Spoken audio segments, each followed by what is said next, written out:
Acá esperamos 5 minutos de vuelta o como... Ya van entrando las mayorías, así que podríamos ya ir arrancando tranquilamente. Ok. Em, Igual la idea era un poco hacer lo mismo que el encuentro, o sea que hace una hora. Preguntar qué de todo lo de Lacan generaba más conflicto, más ruido y conversar un poco de eso. Así que mientras se va conectando la gente,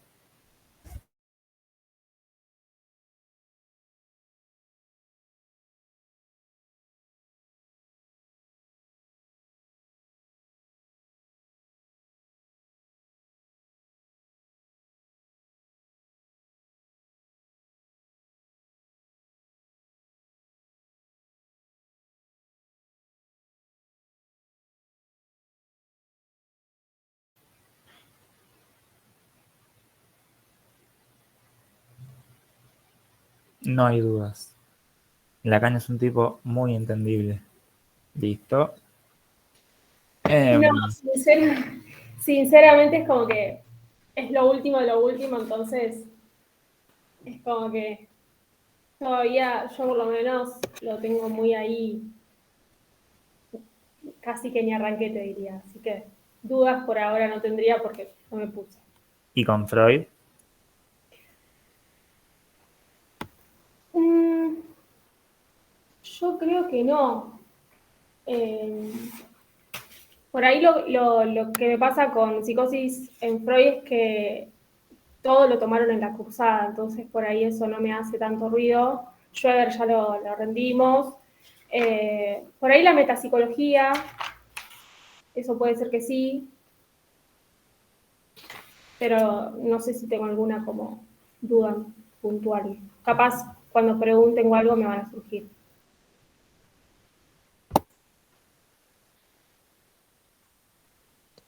Y yo de Lacan tengo más duda en relación a la pantomima en la neurosis obsesiva, en relación a la reducción del deseo y la demanda, a la demanda.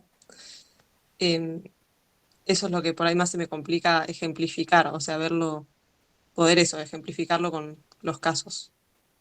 Pero es más, por ahí es de otras unidades, no sé por dónde quieren seguir. seguimos por donde ustedes digan, va. Ahí es cuando Tommy me mira y me dice, no, no, esto había que hacer tal cosa, pero yo creo que el proceso, listo. Vamos por donde ustedes digan.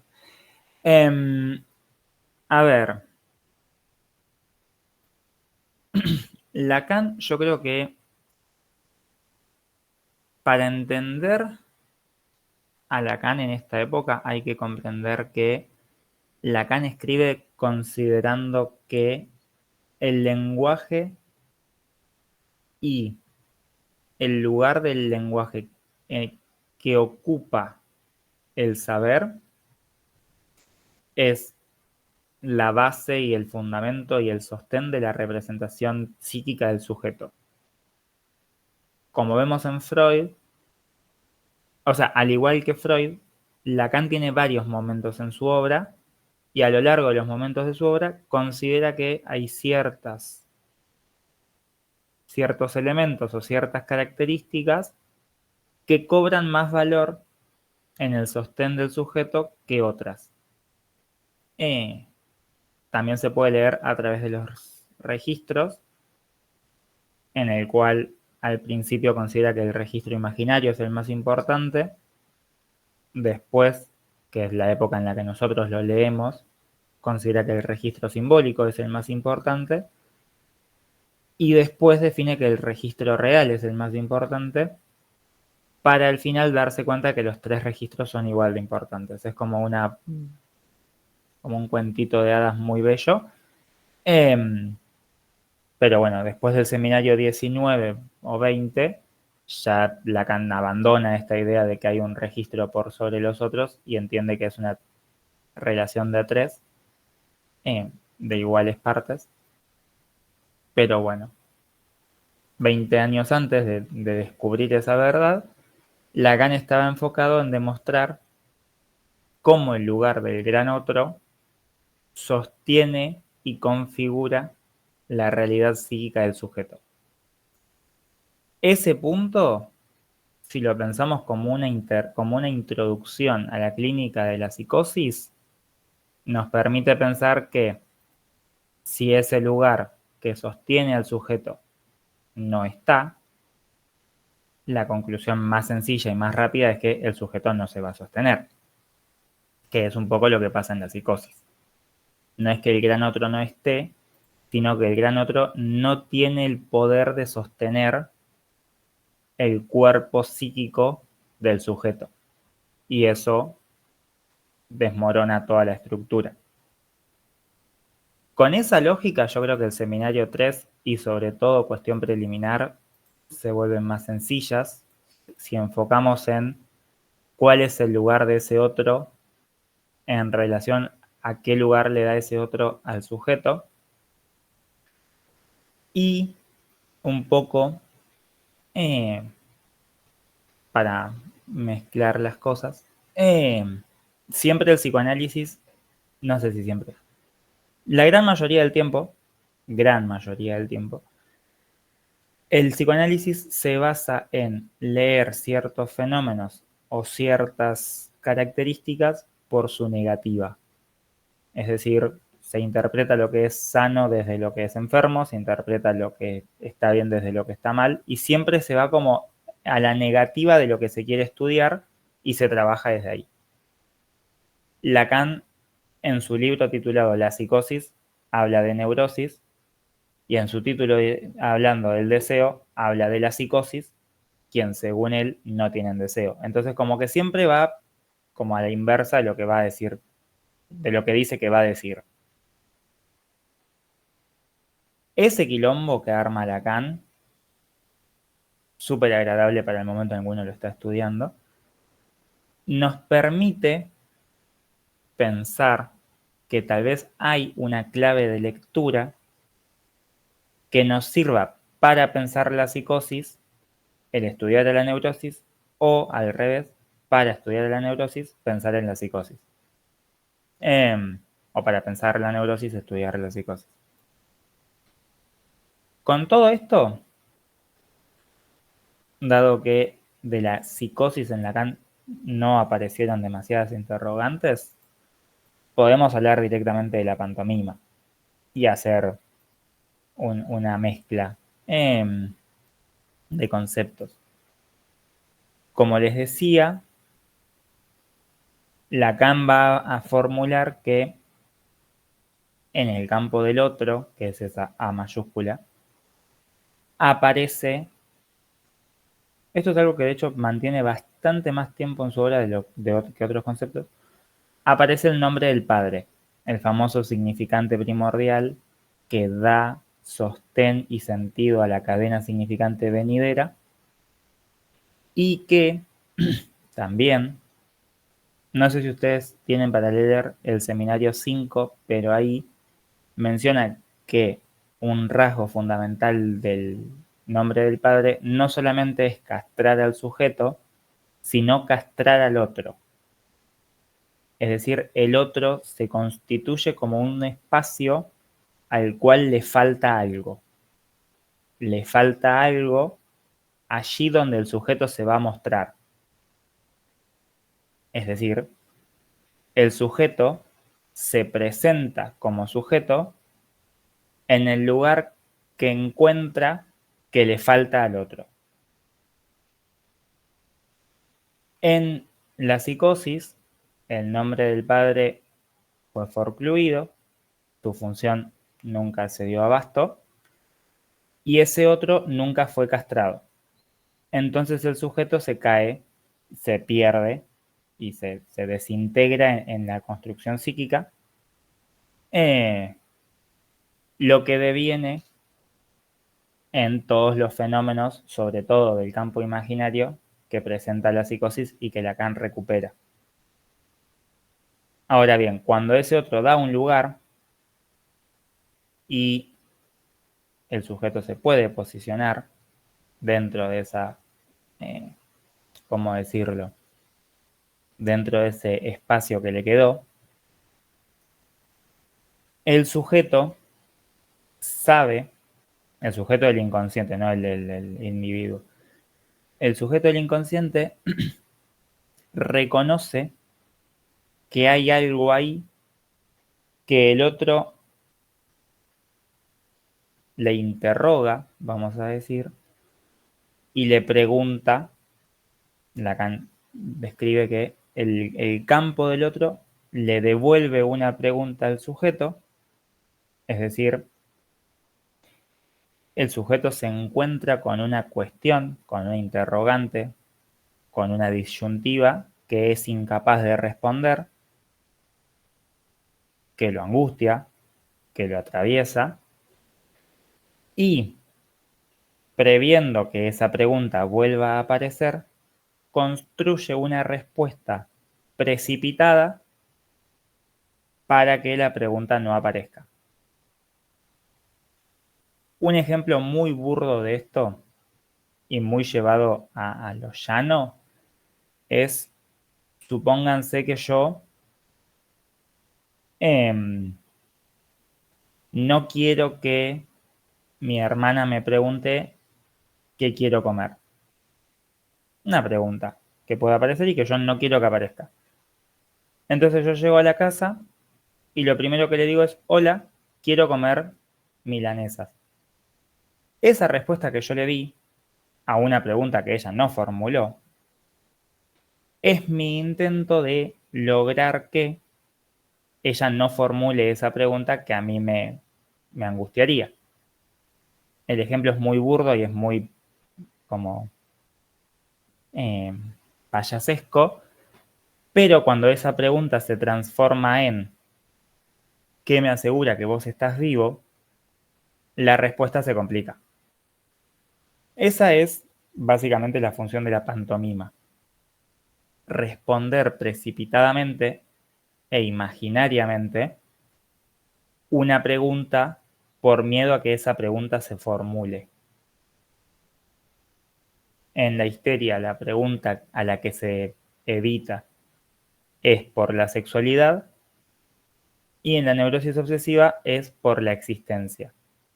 Un poco podemos pensarlo como esta dualidad de Lacan de ser o tener, que el ser sería la existencia y el tener sería desde lo sexual, desde la sexualidad y el placer. Una de esas dos se va a interrogar y el sujeto no va a poder responder. Y a partir de esa incapacidad de responder en el plano simbólico, el sujeto va a responder desde otro registro.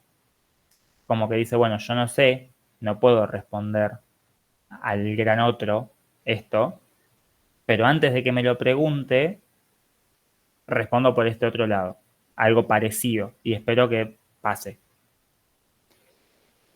La pantomima es eso.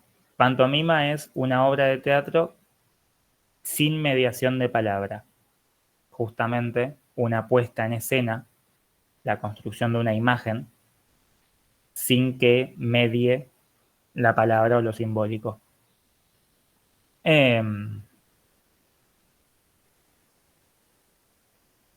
Ahora me agarró la duda de si la pregunta era la pantomima obsesiva o el deseo del obsesivo. Porque en Sí, algún momento me... y van de la mano, pero Sí. no, mi pregunta era en relación a igual el ejemplo que diste está buenísimo, esto de anticiparte con lo de la milanesa, porque era esta cuestión de que justamente el obsesivo reduce el deseo a la demanda del otro. Entonces, eso como que se me complicaba si lo tendría que articular con algún caso de neurosis obsesiva, se me complicaba como para poder leerlo, digamos, que me es más fácil ubicarlo en la histeria, esta cuestión de que separa la demanda del deseo. Pero en la neurosis obsesiva eso se me complicaba, pero el ejemplo que diste está muy bueno. El deseo en la obsesión, el deseo en la neurosis es complicado. Y en la psicosis ni les cuento porque el deseo tiene que ver con el otro y en la psicosis el otro es una bola de fuego, así que... Pero El deseo en la neurosis para Lacan en los 50 tiene que ver con el lugar que el otro ocupa para el sujeto. En ese sentido, vamos a decirlo así, el sujeto pone el objeto de su deseo en un lugar que pueda ubicar él, pero que no esté demasiado cerca. Estas son las primeras elaboraciones de Lacan de que hay algo en relación al objeto de deseo que al sujeto lo angustian, lo movilizan, lo problematizan, y por ende el neurótico no puede simplemente ir y decir yo deseo esto y ya está. Todo esto en el seminario 10, medio que toma mucha más color y mucha más forma, pero por ahora es como los primeros bocetos que hace Lacan de esto. En ese sentido, justamente, la histeria lo que hace es poner, nosotros cuando hablamos de objeto de deseo estamos hablando de castración, justamente porque lo que desea el sujeto es no estar más castrado, entonces aquel objeto que desea es aquel objeto que de alguna manera se le devuelve como castración porque no lo tiene. El histérico agarra, dice Lacan, y pone esa castración en el campo del otro. Por eso es que separa deseo y demanda, porque el sujeto lo que busca es demostrar que el campo del lenguaje está agujereado, está castrado. Es un gran, si yo estoy castrado, vos también. Acá sufrimos los dos. Esto es lo que se dice de la histeria, o sea, la histeria siempre busca barrar al otro. ¿Es eso? Claro, exactamente. Em, y siempre busca barrarlo a partir de recordar, delimitar y resaltar esta diferencia. Decir, yo quiero un encendedor, me traen este encendedor y yo digo, bueno, este no es. Yo quería un encendedor, pero este específico, que es un encendedor, no es. Quiero otra cosa. Y me traen otro encendedor y tampoco es. Porque lo que yo hago es resaltar ese aspecto de que siempre puedo querer algo que es muy cercano a eso que me dieron, pero que no es específicamente. Eso es Dora. Dora es la histeria por excelencia. Em, pero lo obsesivo... Sí, perdón. No. También ya se lo había ejemplificado con que creo que también lo preguntaron en el final, con el de la bella carnicera, con el caso de la bella carnicera. Y, y ahí me mezclé un poco, porque yo lo había pensado con Dora, pero no sé el tema de... Como que no le había dado tanta bola a ese caso. ¿Cómo lo habías pensado? No, en realidad Pia se lo dijo en el video consulta, como esto de, como que hizo una analogía diciendo que eh, el esposo era obsesivo, entre comillas, como que le quería llevar el caviar y ella como que no quería el caviar, entonces como que eh, por eso no me acuerdo muy bien, pero iba por ahí. Es que la bella carnicera, su gran problema es que a ella le encanta el caviar y el marido, un poco obsesivo, pero un poco una persona más o menos normal, le dice, bueno, vos querés caviar y nos alcanza el dinero para comprar caviar, compro y comés caviar. Y ella, no, no, no, no, no, no quiero ese caviar que vos podés comprar, quiero otro. Entonces él decía, bueno, compremos otro caviar. No, no, y siempre era como ese que vos estás proponiendo comprar, no es otra cosa. Justamente porque, como dice Freud, de hecho, lo que el histérico quiere es querer, es desear, no es el objeto que se le presenta como querido. Pero sí, sepan que la bella carnicera tenía la potestad de comprar caviar, no es como que yo diga quiero hacer un viaje por Europa mañana. Era algo que estaba dentro de sus alcances, pero ella se negaba a aceptarlo como dado. Y del otro lado, tenemos al obsesivo que lo que busca es exactamente lo contrario. Es decir, el obsesivo lo que intenta es reforzar el campo del lenguaje para que la castración quede más allá, quede más lejos, y que él se sostenga en ese lenguaje. ¿Cómo se logra eso? A partir de caer en la mentira de que todo lo que se desea puede ser articulable por la demanda. Es decir, que la castración no aparece en el lenguaje en la transposición de deseo a demanda. Por eso los homologa. ¿Cómo se define esto? A mí la metáfora que siempre me causa gracia es que van dos personas caminando por la calle, una pareja, y uno de los dos dice, qué linda lámpara, caminando por un local, y su pareja, obsesiva, al otro día va y le compra 5 lámparas de esa que dijo que era linda. Porque si una era linda, 5 es más. Entonces hay algo de esa demanda implícita de qué lindo que es esto, que si aparece la demanda es porque hay deseo y si aparece el deseo es porque es suplible desde esa demanda. Y para que no haya dudas de que ese deseo se concretó, se rebosa, se pasa. Entonces el obsesivo vive reduciendo ese deseo místico, inalcanzable, inabarcable, a lo que se dice, porque en el momento en el que lo que se dice no es suficiente, él pierde su sostén psíquico. Es maravilloso, es muy angustiante, pero es maravilloso. Entonces, el obsesivo vive construyendo algo que el histérico vive rompiéndolo. Y es como el ciclo entre los dos. ¿Quedó más o menos claro o me fui muy por las ramas? ¿O le damos otra vuelta? No, creo que va. Igual viste que, no sé, creo que a la mayoría le pasa con Lacan que de a ratos es como, sí, lo entendí, de a ratos es como, no lo entendí. Pero sí, sí, ahí con los ejemplos pude, nada, articularlo mejor. Había una profe mía que me acuerdo que dio este consejo como al pasar y a mí me quedó, que decía que leer Lacan es como hacer clínica.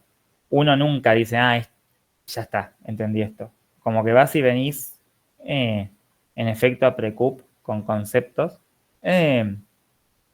Mientras ustedes puedan más o menos ubicar qué quiere decir Lacan con reducir el deseo de la demanda y sostener el lugar del gran otro como un lugar por fuera de la castración, vamos bien. Después, cuando tengan su primer paciente obsesivo, si es que hacen clínica, van a decir, no entendí nada de Lacan, y ahí arrancamos de vuelta.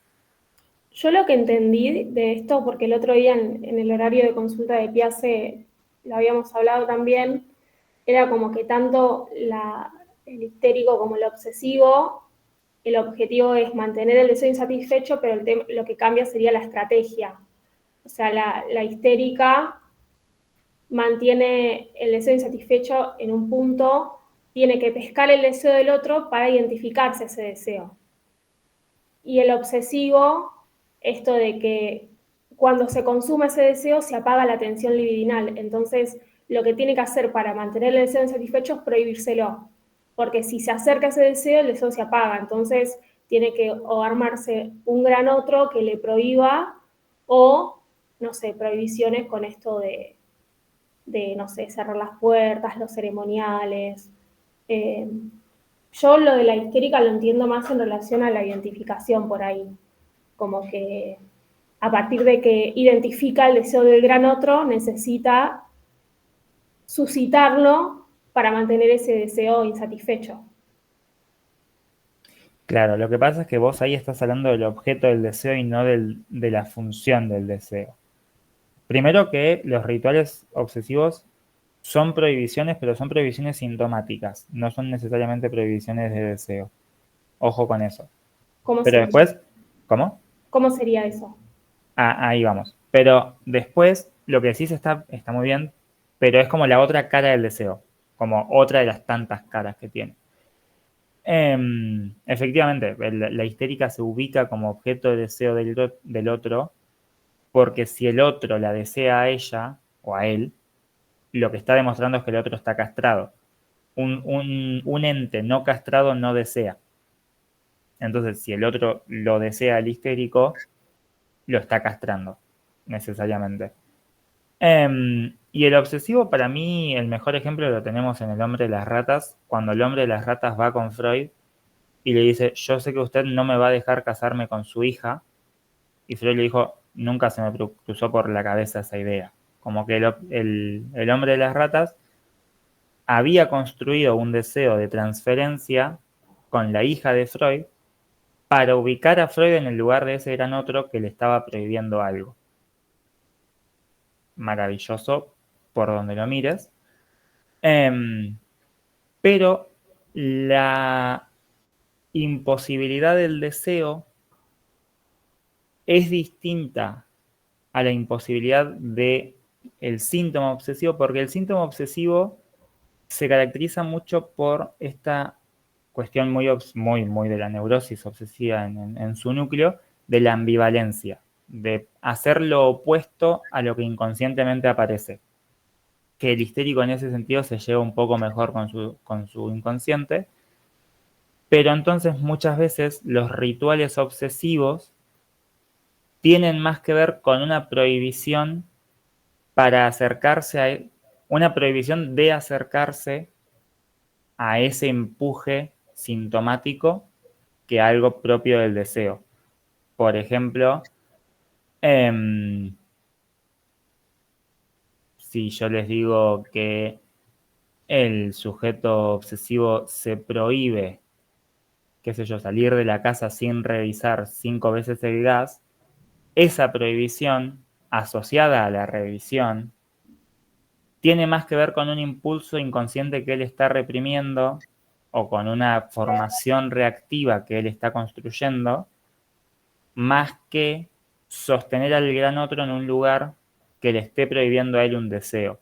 La prohibición del deseo del obsesivo tiene más el tinte de lo grandilocuente, de lo que medio que hasta si lo escuchás muchas veces suena absurdo, pero que se presenta como un imposible casi con el que se cuenta, no como algo que o moleste o simplemente esté ahí y resulte indiferente, sino que el sujeto lo tiene presente, casi como una, ¿cómo decirlo? Como una tranquilidad de él que está eso ahí. Como, bueno, yo quisiera hacer esto, pero no puedo hacer esto otro. Yo quisiera viajar a Chile, pero le tengo fobia a los aviones. Anda en micro. No, porque a Chile tenés que ir en avión. Hay una imposibilidad autoimpuesta de algo que lo excede. La imposibilidad sintomática tiene más que ver con esta imposibilidad de construirse él mismo en una acción rituálica algo que lo imposibilite de. Por eso se habla más de formación reactiva en ese caso. Igual son claves de lectura. Son interpretaciones. Pero sí, son muchas caras del deseo y cuanto más avancen con Lacan, más se complica. ¿Quedó un poco mejor lo del deseo en el obsesivo? Sí, genial. Y no sé si querés comentar algo del deseo en la psicosis, porque ahí sí que se complica. El deseo en la psicosis, ustedes no sé si saben, la tesis doctoral de la titular de cátedra, Julieta de Batista, es el deseo en la psicosis, porque gran parte del cuerpo teórico lacaniano plantea que en la psicosis no hay deseo. ¿Por qué? Si estamos hablando de que el deseo es el interjuego que el sujeto hace entre su castración y la castración del otro, si decimos que en la psicosis no hay castración, porque, o sea, si decimos que en la psicosis no hay castración en el deseo del otro, porque el otro no fue atravesado por el nombre del padre, lo que se deduce de eso es que no hay deseo, o no hay deseo en lectura neurótica. Y lo que plantea Julieta es que sí lo hay, pero lo hay a partir de una construcción a partir de dos construcciones, una más asociada a la teoría de los nudos, muy compleja, pero la otra más family friendly, diríamos, es que el sujeto psicótico se puede construir un pseudo otro delirantemente, que esto lo podemos leer en, por ejemplo, el caso de Kraepelin de la Bulldog, cuando toda su realidad gira en torno a lo que la Bulldog haga o no haga. Eso funcionalmente está sirviendo como un gran otro, y es un gran otro que, como fue elaborado en algún sentido, es falible, y como es falible, está castrado. Entonces, a partir de una construcción delirante de la realidad, se sostiene un deseo que le permita al sujeto hacer algo con esos fallos que encuentra en la estructura. Lo que pasa es que el deseo, como producto de la resolución edípica, no ocurre, justamente por todo este problema con el nombre del padre. Que ahí nos trae la famosa frase de el deseo es el deseo del otro. Yo diría que eso es una frase bastante neurótica, o sea, o bastante aplicable a la neurosis. En la psicosis hay un vínculo mucho más extraño porque no es el gran otro del lenguaje el que está castrado para el sujeto, porque el lenguaje siempre es falible, pero el sujeto eso no lo detecta porque el nombre del padre no, no se elaboró en su actividad esperable, diríamos, en su papel designado en la neurosis. O sea, el papel designado que tiene en la neurosis y que en la psicosis no cumple. Lo que pasa también con la psicosis y el deseo es que, por ejemplo, otro de los rasgos o de los signos que se utilizaron para hablar de que la psicosis no tenía deseo es la angustia.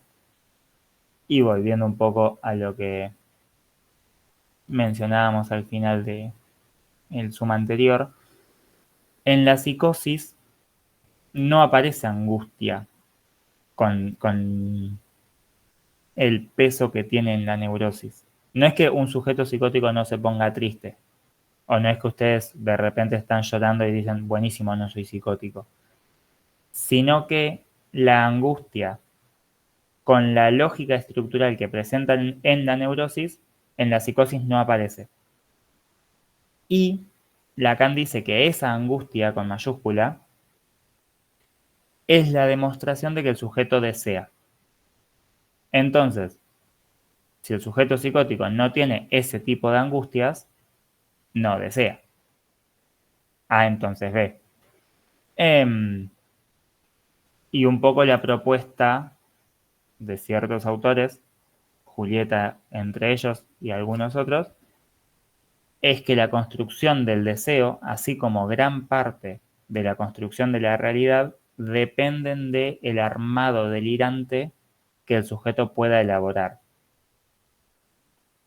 Esto ya desde Freud lo podemos empezar como a pesquisar en la pérdida de realidad en neurosis y psicosis, cuando Freud habla de que el delirio, la alucinación un poco menos, pero el delirio sí o sí, siempre es una instancia de elaboración por parte del sujeto para reconstruir y reconectar algo de esa realidad que se le perdió.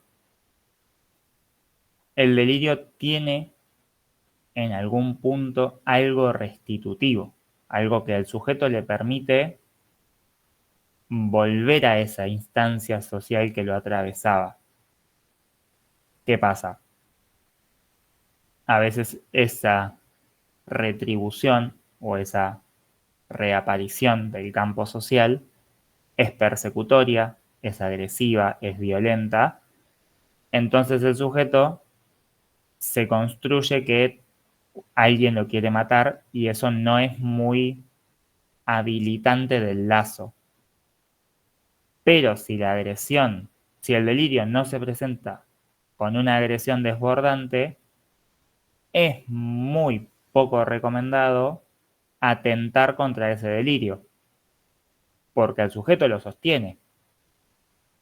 O sea, ¿me explico con esto? Un poco con esa misma lógica de pensamiento, con esa misma idea de que hay algo del delirio que al sujeto le sirve, es que se puede pensar que hay algo del delirio que le permite al sujeto desear. Entonces, a partir de ahí, el sujeto construye no solamente un vínculo social más o menos estable, enfocándose en el más o menos, sino que también lo posibilita a él como sujeto ubicarse en algún lugar de ese plano pseudo del gran otro, que lo sostiene en este deseo. Lo que pasa es que es un deseo como muy pegado con clavo y cinta.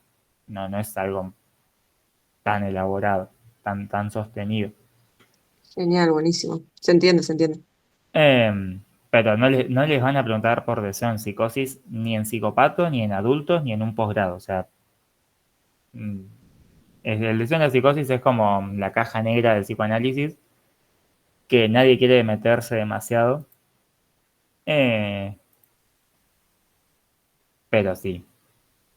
Genial. Y no sé si las compas tienen otras preguntas. Yo tenía una más para hacer, que vi que la suelen preguntar bastante en los finales, pero si hay más preguntas, Hacela y si hay más preguntas las vamos incluyendo. de una. En relación a cuando preguntan sobre la sobredeterminación y función de los síntomas, se me hace un poco matete por esta diferenciación de, bueno, el mecanismo de defensa y los mecanismos de formación de síntomas. ¿Sería esa, o sea, responder desde ahí la sobredeterminación del síntoma? O, Ahí me hizo acordar también, porque también preguntan por el determinismo. No sé si cuando preguntan por determinismo hablan de causa, tipo etiología, o en qué sentido. No sé si lo han preguntado en relación a eso, pero me parece que sí. Sobre claro, o sea, yo he determinación del visto las síntoma. dos formas. Sí, O, como le dijiste también, Luana. yo leí que una de las preguntas era cuáles son o sea, cómo está sobredeterminado función que tiene el síntoma. Y probablemente nos hagan diferenciarlo de otras formas, sí, mecanismos de formación de síntoma de otras estructuras y la función que cumple. Y lo que Bien, dice la compañera es que también hay algunas consignas que aparece como la determinación inconsciente. bien. La determinación inconsciente es parte de la sobredeterminación del síntoma. Punto base. O sea, la sobredeterminación implica que hay más de una causa para el síntoma neurótico. Una de esos fundamentos del síntoma es inconsciente. Diría la gran mayoría. De hecho, para hablar de síntoma neurótico, tiene que haber una determinación inconsciente. Tiene que haber una base o un punto de ese síntoma en el cual el sujeto diga, yo no sé por qué hago esto. Si el sujeto puede responder todo, eso no es inconsciente y eso no es un síntoma. Eso es una decisión o es otra cosa. Y la sobredeterminación, Freud la piensa, si yo no me equivoco, en el 15, 16, pero puede ser antes. De hecho, creo que con el nombre de las ratas algo menciona. Para pensar algo de lo que más adelante determina como respuesta terapéutica negativa, que es básicamente responder a la pregunta de por qué es tan difícil que el sujeto deje de caer en este lugar? ¿Por qué es tan difícil que el sujeto deje de pensar estas representaciones que se le vienen a la mente si él ya sabe que no las quiere pensar? O sea, ¿cuál es el punto de eso? Sobre todo porque lo que Freud descubrió muy temprano en su obra es que si uno le decía la causa inconsciente, qué sé yo, vos pensás esto porque querés matar a tus padres, eso aliviaba el malestar temporalmente, pero volvía a aparecer poco tiempo después. La sobredeterminación del síntoma entonces se presenta como esa categoría que no tiene que ver, se parece, pero no tiene que ver con la multicausalidad del síntoma que presenta Bleuler en una época parecida, no las confundan, con estas distintas instancias psíquicas que se benefician de la presentación del síntoma. Porque uno podría decir, pensando, o sea, utilizando los conceptos más adelantados de el yo, el ello y el superyo, pero usando eso para leer al Freud más antiguo, que los síntomas le funcionan a las tres instancias. Es decir, hay algo de la pulsión libidinal que se satisface en el síntoma, en el fenómeno conversivo de la histeria o en la representación obsesiva. Hay algo de la conciencia que permite estar tranquilo porque la representación reprimida no aparece, y hay algo superyoico que permite estar satisfecho porque hay cierto malestar en el sujeto. Entonces, dicho feo, el síntoma le sirve a todos menos al sujeto consciente. O sea, a la parte más consciente del sujeto. A mí lo que estás diciendo, totalmente, pero lo relaciono más con la función que tiene. La sobredeterminación, o sea, por eso es algo que igual preguntaría probablemente en el final, si se refieren a justamente como las diferentes trayectorias que tiene, no sé, la neurosis obsesiva, la histeria, las neurosis de angustia, como de formación de síntomas, pero no sé si se refiere a eso. Eso es lo que por ahí me confunde. O sea, cómo está Yo creo sobredeterminado que ese síntoma.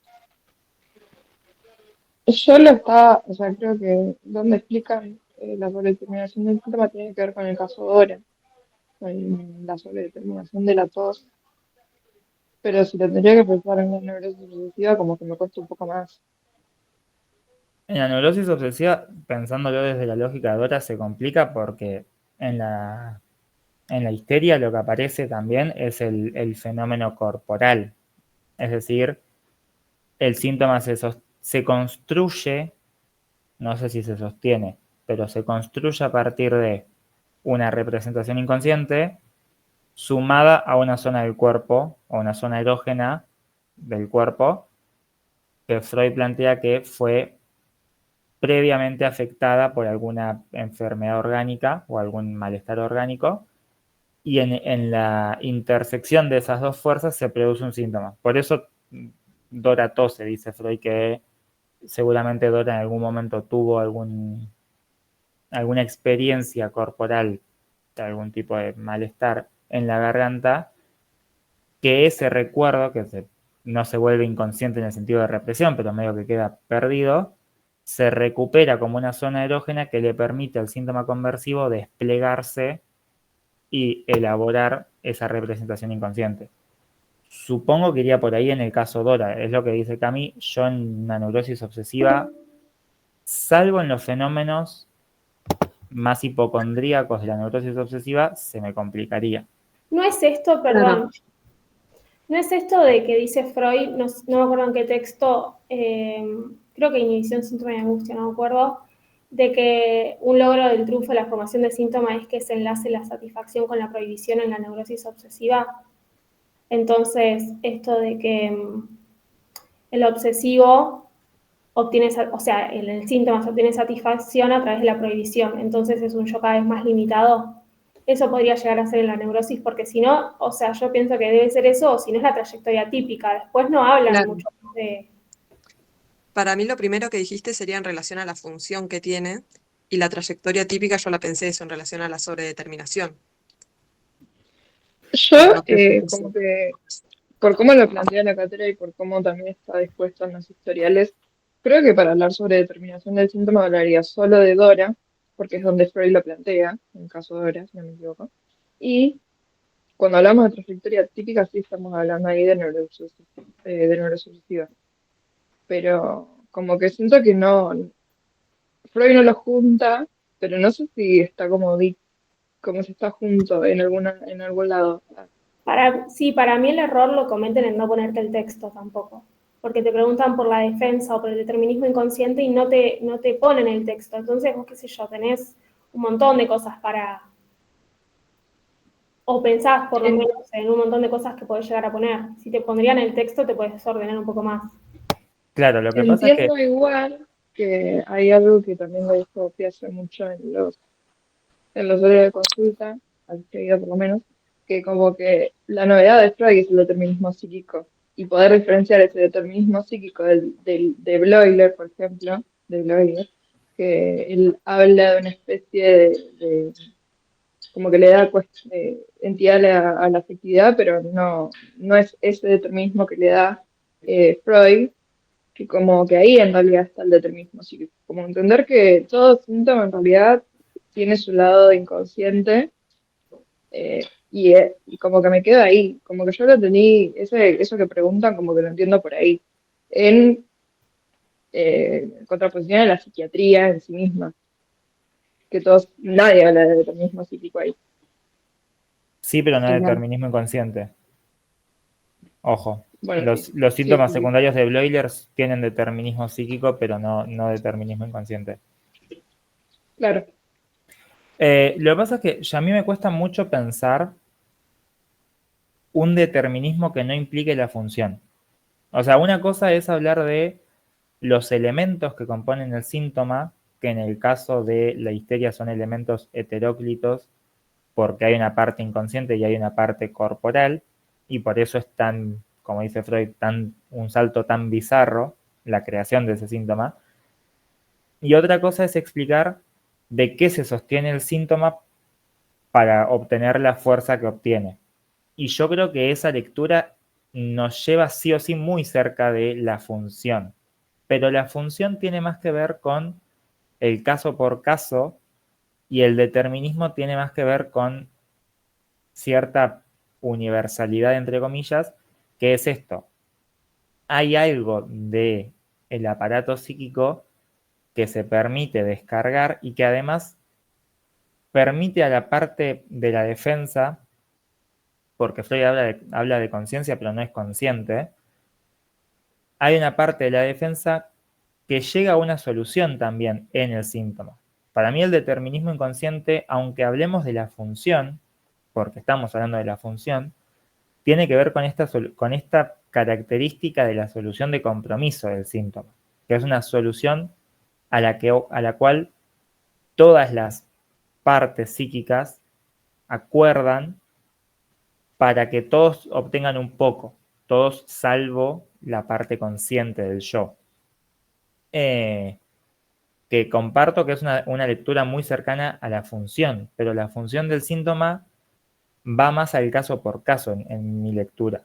Va más a la cuestión de, bueno, la función del síntoma en Dora no es necesariamente solución de compromiso, es la solución de compromiso enmarcada y contextualizada en los actores y en los contextos específicos del caso Dora. Pero a lectura universal, un síntoma es eso, es una solución de compromiso que en el caso de la histeria se constituye de manera heterogénea, porque tiene partes inconscientes, es decir, partes psíquicas y parte de zona erógena o de cuerpo. Yo lo pensaría así en esa diferenciación, pero no me suena extraño que pensar en el determinismo inconsciente o en la sobredeterminación de un síntoma y pensar en la función de un síntoma nos queden como elementos muy cercanos. Sobre todo porque es esto, porque lo que caracteriza el síntoma es que hay un placer inconsciente que se está poniendo en juego, que en otras representaciones o en otros fenómenos no pasa. Por ejemplo, los fenómenos de la angustia. O Genial. eso, una descarga. Yo apuntaría por ahí. Pero bueno, la idea era el lunes hablar de neurosis y estas cosas, así que volvemos a darle. Yo tenía una consulta, perdón, no sé si... Sí, mandá, que nos rete Tomás o que se nos cierre el Zoom. No, porque al final leí ahí Psicosis en Freud y no me queda tan claro esto del avance de la libido homosexual de la que habla por la metapsicología. O sea, creo que entiendo más psicosis en Lacan que psicosis en Freud por esto del avance de la libido homosexual. No entiendo muy bien a qué se refiere, porque en realidad termina puntualizando, siento que termina explicando la psicosis desde el caso Schreber por el avance de la libido y no generalizando la psicosis en sí. Freud con la homosexualidad tenía un tema. Medio que todo es explicable desde la homosexualidad. Es como un gran punto ahí, como que creo también que es algo del discurso de su época. Básicamente lo que Freud delimita ahí, que después en Introducción al Narcisismo medio que le puede dar una segunda vuelta, es que hay algo del deseo y del deseo por el semejante que en la psicosis se pone en juego. En 1909, que es cuando analiza el caso de Schreber, que después lo publica en 1911, no, lo publica en 1909 también, no tiene la herramienta de pensar el narcisismo, entonces habla de impulso homosexual, porque le pasa esto, le quedan como los dos elementos a la vez, que es un impulso sexual, pero que es un impulso al semejante. Entonces dice, bueno, tiene que ser homosexual. Cuando llega a Introducción al Narcisismo, dice, no, hay un impulso narcisístico, hay una regresión al narcisismo, que es la primera hipótesis causal de la psicosis, que habla de la retracción libidinal al narcisismo, y que después, de 1920, lo vuelve a modificar y habla de la psicosis ya como estructura más separada. Pero el impulso homosexual tiene más que ver con esto.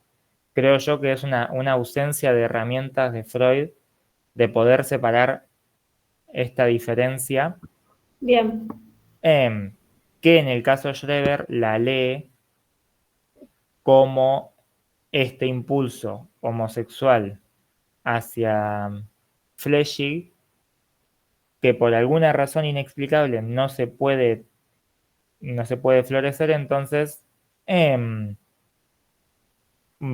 devuelve como violencia. Lo usa para explicar el caso de Schreber y queda corto. Y después le da la segunda vuelta con el narcisismo, que amplía un poco más. ¿suelen preguntar más la metapsicología de Lacan o la de Freud en psicosis? No tengo ni idea. No sabemos. Ok. Yo entiendo también que lo de la libido homosexual no está tan relacionada a la elección de objeto en sí, sino como una cuestión de la identidad. Bueno, que también la identificación era un concepto que Freud en 1909 no tenía. O sea que tranquilamente puede ser algo de esa Perfecto. lectura que le haya quedado corto. Bien. Yo creo que les van a preguntar en psicosis, creo que van a ir más por Freud, pero porque Freud es más comparable con los psiquiatras de su época, pero es una suposición totalmente mía. Y en neurosis sí va a aparecer más Lacan porque yo creo que explica mucho más, muchos fenómenos. Pero no lo sé, no tengo acceso a los finales. Pero bueno, ¿alguna pregunta más? ¿4 minutos de Lacan? O Y yo te preguntaría si tuvieses que situar, no es una pregunta conceptual, sino eso como situar coordenadas de cada caso. ¿Qué sería como lo más relevante para situar de cada uno, tanto de Dora, del hombre de las ratas, como de Schweber? de Dora y el hombre de las ratas, es decir, de la neurosis, yo ubicaría cuál es el inicio de su malestar, cuáles son las presentaciones sintomáticas que muestran ¿Cuáles son los actores que aparecen? Y si hay algún tipo de movimiento en el caso, si hay algún tipo de dinámica en el proceso, que es un poco un consejo trampa porque sé que hay dinámica en el proceso, entonces encontrar los puntos como de movilización del caso. Y el caso Schreber me parece que es mucho más llano, a nivel Freud es mucho más llano y es mucho más complejo después cuando uno lo retoma con Lacan. Pero en Schreber para mí lo fundamental es pensar los momentos del delirio, el momento de persecución, el momento de la transformación en Dios, como esto que volviendo un poco a lo que hablábamos de Jaspers, a los procesos, como el punto en el cual el historial toma un giro marcadamente distinto al que venía tomando, y tener bien ubicados esos puntos de quiebre durante la segunda enfermedad, que es la que tenemos acceso con el historial que él mismo escribe. Pero bueno, no es lo mismo porque para empezar no hay un tratamiento, no hay ni un tratamiento terapéutico, ni hay distintos actores. O sí, pero no dinámicos. No es que seas un interjuego entre los actores de la escena. Es bueno, ahora está este. ¿Por qué? No sabemos. Está. Y después está este otro y después está Dios. Yo lo leería así, a ambos casos, a los tres casos. Genial, buenísimo. Gracias. Bueno, estamos. Mirá que 2 minutos extra nos quedaron. Impecable. Bueno, Tommy, yo entiendo que ustedes hacen algún tipo de cierre de cosas o nos vamos así sin hablar nunca más. No, yo más que nada, bueno, quería dar un poquito el cierre, más que nada agradeciéndoles a todos ustedes los que estuvieron acá con nosotros, a Lauti por darnos su tiempo y explicarnos bastante con respecto a lo que es la psicosis desde sus distintas vertientes, así que nada más que eso para poder cerrar, ¿sí? Con respecto a eso y que tengan muy buen fin de semana todos. Bueno, gente, Gracias, gracias chicos. por pasar, por charlar. Nos Gracias por el vemos. espacio. Gracias. Nos vemos, muchas Muy gracias. gracias. Adiós. Gracias.